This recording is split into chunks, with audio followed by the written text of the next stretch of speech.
Visceral fascia. Last but not least, let's talk about visceral fascia.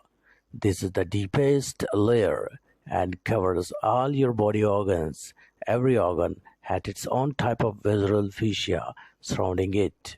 Brain, known as meninges.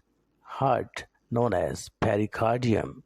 Lungs, known as pleurae, and abdomen, known as peritoneum, all are visceral fascia.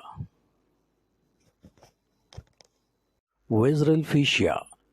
Last but not least, let's talk about visceral fascia. This is the deepest layer and covers all your body organs.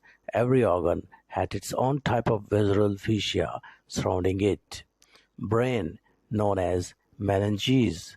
Heart, known as pericardium. Lungs, known as pleura,